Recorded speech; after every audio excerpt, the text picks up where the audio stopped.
నా కలల కథనం. అందరికీ నమస్కారం. నేను మీ లావణ్యంలోని కథానిక కవితను. ఈరోజు మనం వినబోయే కథ ప్రేమ తరహాసం పార్ట్ 33. నాజిమా పెళ్ళికి ఇంకా 4 రోజులే ఉంది అని నూర్ బేగం చెప్పడంతో తులసి సంతోషిస్తూ, నేను ఈ రోజు నుండి కాలేజీకి వెళ్ళను అంటూ లీవ్ పెట్టేసింది. దాది, నాకు ఈరోజు ఇంపార్టెంట్ మీటింగ్ ఉంది. ఈ మీటింగ్ పూర్తి చేసుకొని నేను కూడా ఆఫీస్కి వెళ్ళకుండా ఇంట్లోనే ఉండి పెళ్లి పనులన్నీ దగ్గరుండి చూసుకుంటాను. నా చెల్లి పెళ్ళిలో ఏ లోటు ఉండకూడదు అని షాన్ వాళ్లకు చెప్పేసి ఆఫీస్కి బయలుదేరిపోయాడు. అతను అన్న మాటలకి నాజిమా సంతోషిస్తూ, బాబీ, భయ్యాతో నా గురించి చెప్పేశావా అని ఆమె భయపడుతూ అడిగింది.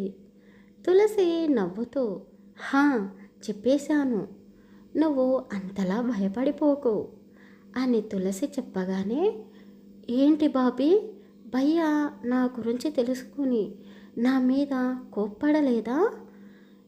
లేదు, నువ్వంటే మీ భయ్యాకి ప్రాణం, నీ మీద ఎలా కోప్పడతాడు? అయినా ప్రేమించడం తప్పు కాదు, కానీ నువ్వే పెళ్ళికి ముందు తొందరపడ్డావు, అది తప్పు. కానీ నువ్వే ముందుగా మీ అన్నయ్యతో నీ ప్రేమ విషయం చెప్పి ఉంటే అసలు కాదనేవాడా? నీకు ఎందుకలా అనిపించింది? అన్నయ్యకు ప్రేమించడం తెలుసు, అలాగే ద్వేషించడం కూడా తెలుసు అని తులసి అనగానే, అంటే ఏంటి బాబీ, నువ్వు నా గురించి ఆలోచించి నా మీద నింద పడకుండా చెప్పిన అబద్ధం వల్ల మీ ఇద్దరి మధ్య గొడవలు జరిగాయా అని నాజిమా కన్నీళ్ళు పెడుతూ అడిగింది. అయ్యయ్యో పిచ్చిపిల్ల, నువ్వు ఇప్పుడు పెళ్ళి కూతురివి, ఇలా కన్నీళ్ళు పెట్టకూడదు. అయినా మీ అన్నయ్య చాలా మంచివాడు.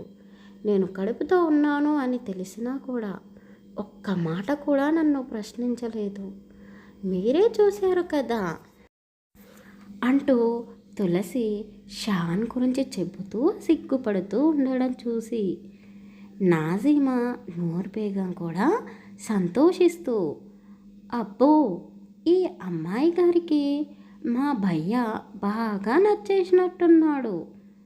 మరి నిజం తెలిసాక మా భయ్యా నిన్ను ముద్దులతోనే ఉక్కిరి పుక్కిరి చేసేశాడా ఇలా అంటూ నాజిమా కూడా ఆమె బుగ్గపై ముద్దు పెడుతూ అడిగింది. అబ్బా, చెప్పాను కదా, మీ అన్నయ్యకి ద్వేషించడం కూడా తెలుసు అని నోరు జారి ఒకరి గురించి చెప్పబోయాను, అంతే, చిన్నపాటి భూకంపమే వచ్చింది అని తులసి చెప్పగానే ఆమె ఎవరి గురించి చెప్పిందో నూర్ బేగంకి అర్థమయ్యింది.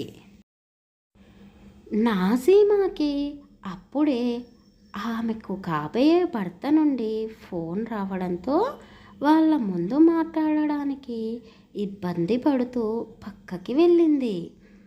అక్కడే ఉన్న నూర్ బేగం గారు తులసి చెవిని మెలిపెడుతూ, ఏంటే, నా మనవడు నిన్ను ద్వేషిస్తున్నాడా?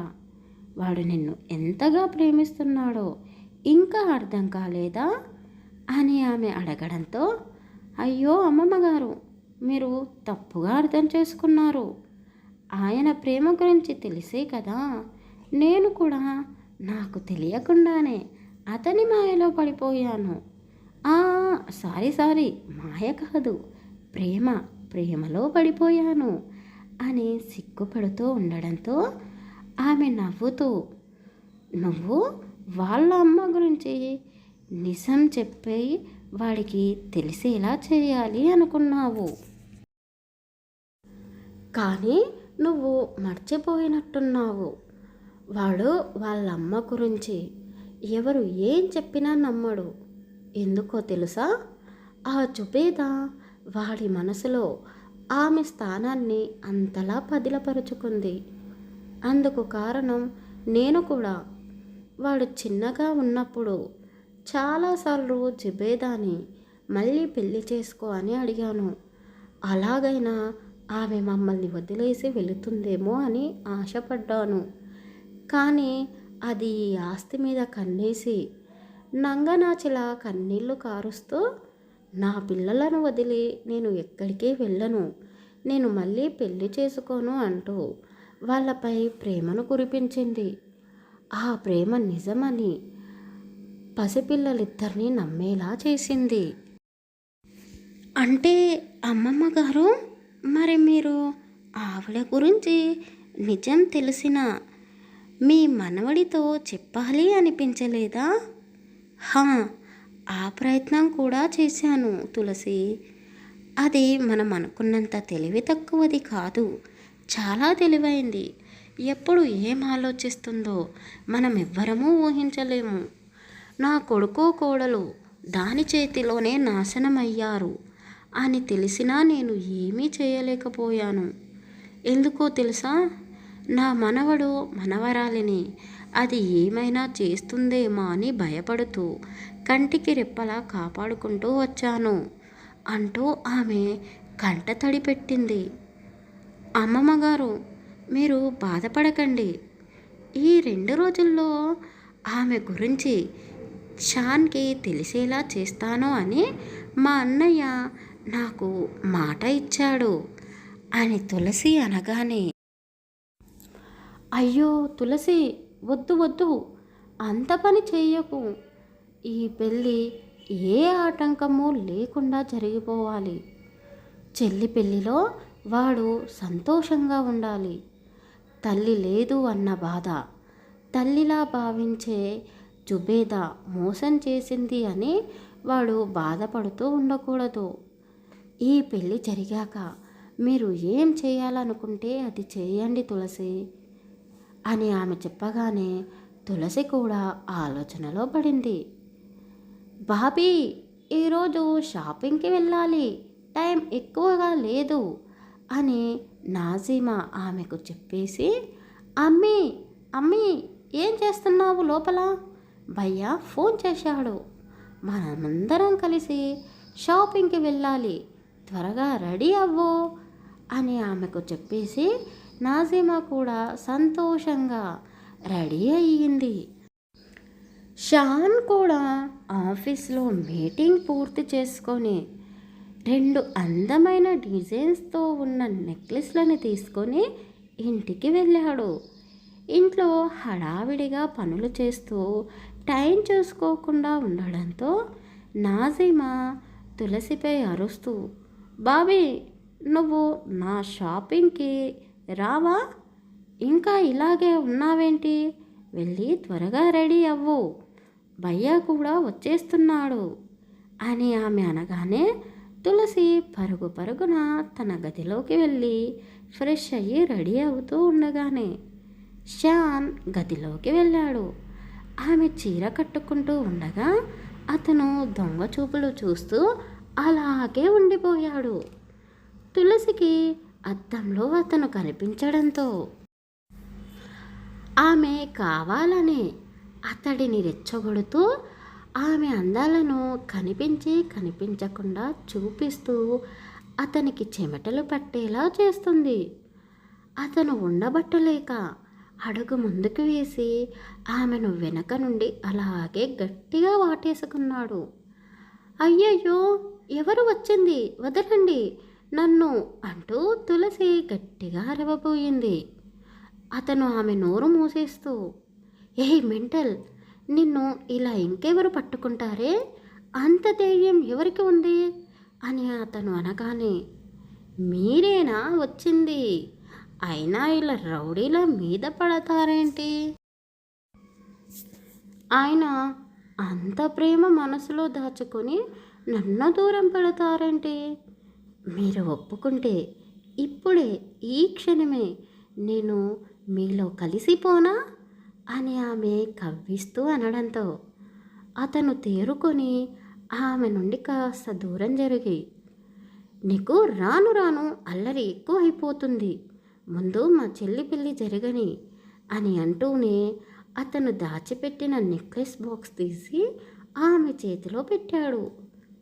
ఇదేమిటి, ఎవరి కోసం అంటూ అది ఓపెన్ చేయబోతూ ఉండగా అతనికి కోపం వచ్చి, రాక్షసి, ఇది కావాలని ఎవరికి అని అడుగుతుంది చూడు అని అతను చిరాకు పడుతూ ఆమె చేతిలో నుండి లాక్కుంటూ, ఇది నిన్ను చూడమని చెప్పలేదు, కబోర్డ్లో పెట్టమని ఇచ్చాను, నేనే దాచిపెడతానులే, ఇది నీకోసం మాత్రం కాదు, నాకు నచ్చిన వాళ్ళ కోసం తెచ్చాను అంటూ ఆ బాక్స్ని కబోర్డ్లో దాచిపెట్టాడు. అబ్బో, మీకు ఇష్టమైన వాళ్ళు సపరేట్గా ఉన్నారా అంటూ తులసి మూతి విరుస్తూ, ఇక పదండి అంటూ అతన్ని తీసుకొని అందరితో కలిసి షాపింగ్కి బయలుదేరింది. వీళ్ళు వెళ్ళిన షాపింగ్ మాల్లోనే తులసి వాళ్ళ పుట్టింటి వాళ్ళు కూడా షాపింగ్ చేస్తూ కనిపించడంతో వాళ్ళను చూసి జుబేదా కోపాన్ని చూపిస్తూ, షాన్, వాళ్ళెందుకు ఇక్కడికి వచ్చారు? ఈ పెళ్ళిని ఆపేసి వాళ్ళు నిన్ను నన్ను చంపేయాలని చూస్తున్నారు, అందుకే ఇక్కడికి వచ్చినట్టున్నారు అని ఆమె అనగానే తులసి కోపడుతూ, అత్తయ్య గారు, మీరు అలా మాట్లాడడం ఏం బాగలేదు, ఇది షాపింగ్ మాల్, ఇక్కడికి ఎవరైనా రావచ్చు, ఈ పెళ్ళి గురించి మా వాళ్లకు తెలీదు. షాన్, మీ అమ్మగారి మాటలు నమ్మకండి, మా వాళ్ళు ఎవరికి ఏ హాని చేయరు, మనకు హాని చేయాలనుకునే వాళ్ళను, ప్రాణాలు తీసే వాళ్ళను మనము గట్టిగా నమ్ముతాము, వాళ్ళు కూడా మన పక్కనే ఉంటూ మనల్ని నమ్మించి మోసం చేస్తారు అంటూ జుబేదా వైపు చూస్తూ అంది తులసి. తులసి, ఇక చాలు, ఆపు, మా అమ్మ మీద అరవడం ఆపి వచ్చిన పనేమిటో చూడండి. అమ్మీ, నువ్వు కూడా భయపడకు, వాళ్ళు నన్ను ఏమీ చేయలేరు అని షాన్ చెప్పడంతో ఇద్దరూ సైలెంట్గా ఉండిపోయారు. సత్యవతి తులసిని చూసి సంతోషిస్తూ ఆమె వద్దకు వెళ్ళి, అమ్మా తులసి, ఎలా ఉన్నావు, బాగున్నావా అంటూ ప్రేమగా పలకరించి షాన్తో పాటు అతని కుటుంబాన్ని కూడా పలకరించింది. తులసి వాళ్ళ అమ్మను చూసి సంతోషిస్తూ, అమ్మా, నువ్వేంటి ఇక్కడ అని అడిగింది. అయ్యో తులసి, నీకు చెప్పాలి అనుకున్నాను, కానీ నువ్వు కాలేజీకి వెళుతున్నావు కదా, రావడానికి వీలవుతుందో లేదో అని చెప్పలేదు. వచ్చే వారం మన ఇంట్లో సత్యనారాయణ స్వామి వ్రతం ఉంది. మీ నాన్నగారు హాస్పిటల్ నుండి వచ్చాక వ్రతం చేస్తానని మొక్కుకున్నాను కదా, నేనే రేపు మీ ఇంటికి వచ్చి స్వయంగా మిమ్మల్ని పిలవాలి అనుకున్నాను. మన పద్ధతి ప్రకారం మీ ఇద్దరికీ పెళ్ళి జరిగాక ఇంటికి తీసుకెళ్ళి వడిబియ్యం పోయాలి కదా, కానీ అలా చేయలేదు. ఇప్పుడైనా ఆ పద్ధతిని చేయాలి అనుకుంటున్నాను అని ఆమె షాన్ వైపు చూస్తూ తులసితో అన్నది. జుబేదా కోపంగా చూస్తూ ఏదో అనబోతూ ఉండగానే తులసి కలగజేసుకొని, అమ్మా, మా ఇంట్లో నాజీమా పెళ్ళి ఉంది, పెళ్ళి షాపింగ్ చేయడానికే వచ్చాము అని తులసి చెప్పగానే సత్యవతి సంతోషిస్తూ నాజీమా తలపై చెయ్యి పెట్టి, నీ జీవితం ఈ పెళ్ళితో సంతోషంగా ఉండాలి తల్లి అని దీవించి, ఆమె అలా దీవించడంతో షాన్ మనసు కూడా సంతోషించింది. సరే తల్లి, మీ ఇంట్లో పెళ్ళి జరిగాకే మన ఇంట్లో వ్రతం చేసుకుందాం, ఇప్పుడు వ్రతం షాపింగ్ చేసేసి పనులన్నీ పూర్తి చేసుకొని ఉంటాము అని ఆమె వాళ్లకు చెప్పేసి సత్యవతి అక్కడ నుండి పక్క సెక్షన్లోకి వెళ్ళింది. జుబేదాకు ఫోన్ రావడంతో పక్కకు వెళ్ళి ఫోన్ మాట్లాడుతూ ఉంది. అందరము ఇక్కడ ఉన్నాము, నువ్వు త్వరగా రా.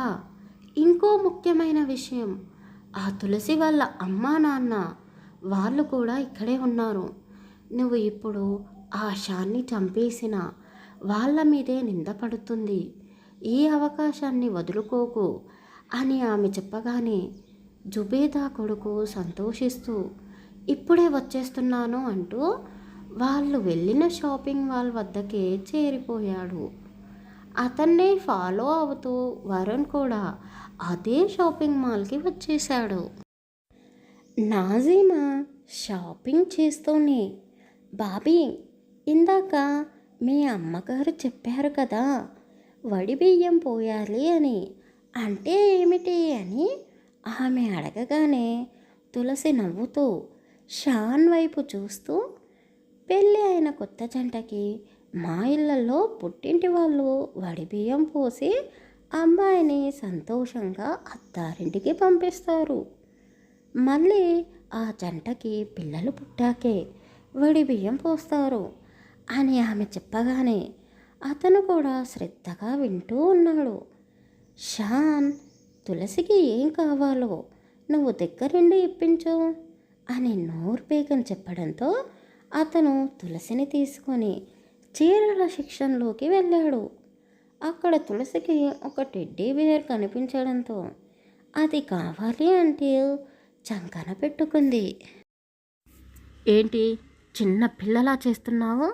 అది అక్కడ పెట్టు, నీకు ఏం కావాలో అది మాత్రమే కొనుక్కో అని అతను చెప్పగానే నాకు ఏమీ వద్దు, ఇది ఒక్కటే కావాలి అంటూ మారం చేసింది. అబ్బా సరే, ఎక్కువ అల్లరి చేయకు, అందరూ మనల్నే చూస్తున్నారు అంటూ ఆమె కోసం చీరలు సెలక్షన్ చేస్తూ ఉన్నాడు. అతనికి ఒక చీర నచ్చడంతో ఆమె వైపు చూస్తూ ఇది ఓకేనా అని అడిగాడు.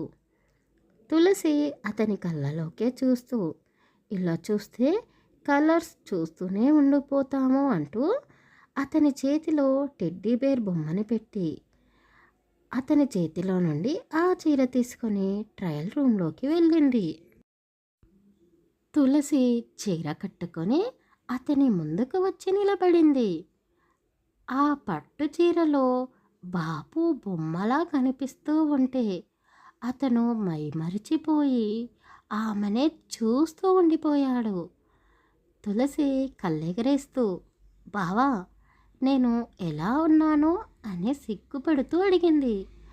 అతను ఆమెకు దగ్గరగా వస్తూ అతని చేతిలో ఉన్న టెడ్డీ బేర్ని ఆమె చంకన పెడుతూ, నువ్వు ఎంత అందంగా ఉన్నావో చెప్పడానికి నా దగ్గర మాటలు లేవు అని అతను అంటూ ఉండగానే తులసికి వరుణ్ సైగలు చేస్తూ కనిపించాడు. అతను ఏం చెప్తున్నాడో తులసికి అర్థం కాక అటు ఇటు చూస్తూ ఉంది. అప్పుడే ఒక అతను షాన్కి గన్ గురి పెట్టడం కనిపించి తులసి కళ్ళలో భయం కనిపించింది. ఆమె కళ్ళలో భయాన్ని చూసి షాన్ ఆమె చూస్తున్న వైపే చూశాడు.